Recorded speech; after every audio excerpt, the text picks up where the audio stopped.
En tapant Julien Pitinhomme sur Internet, on découvre que vous êtes né dans le nord de la France et que vous avez un CV bien rempli. Diplômé en 2008 de l'IRTS Nord-Pas-de-Calais, vous êtes donc éducateur spécialisé.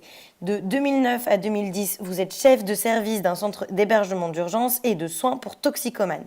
Et vous êtes directeur de la Croix-Rouge française de 2012 à 2014.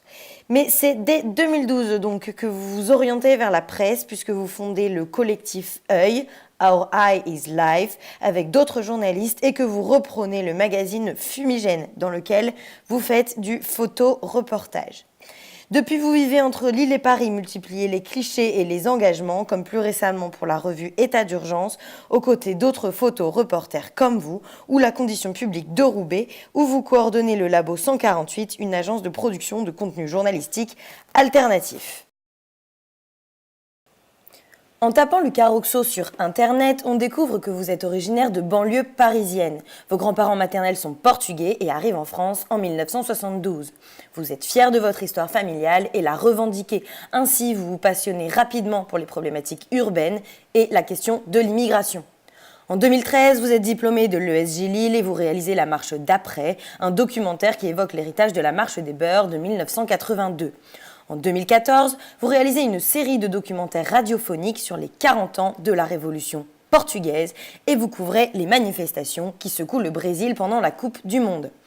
En 2016, votre candidature est sélectionnée pour une mission d'éducation aux médias à Roubaix dans les Hauts-de-France. Vous y restez 4 mois et ouvrez le blog L'école du micro d'enfant. Vous êtes aussi coordinateur de la web radio Lille en quartier, un média collaboratif animé par des étudiants de l'ESJ et des jeunes de quartier. Enfin, vous achevez cette même année votre premier court-métrage intitulé Sinto a toi falta, qui signifie Je ressens ton absence et qui revient sur les problématiques de l'exil et de la séparation. Aujourd'hui, vous multipliez les projets. Avec Portrait d'urgence, vous donnez la parole à 5 personnes ayant subi l'état d'urgence. Vous êtes en résidence à Chanteloup-les-Vignes dans les Yvelines, où vous réfléchissez avec les jeunes de quartier à la manière de changer l'image véhiculée par les médias. Et vous lancez la web radio participative 20-1 dans le 19e à Paris. En tapant Jean-François Poupelin sur Internet, on découvre que vous travaillez occasionnellement pour l'Obs et Mediapart, mais surtout que vous êtes grand reporter pour Le Ravi, un journal d'enquête et de satire en région PACA. Après une licence de sciences politiques à Paris 8, vous travaillez pendant 2 ans dans une société de gestion financière à Paris. Vous quittez ensuite la capitale pour la cité phocéenne, où vous effectuez un DU en journalisme à l'EJCAM de Marseille. Rapidement, vous vous orientez vers le mensuel Le Ravi, dont vous appréciez le format et le projet.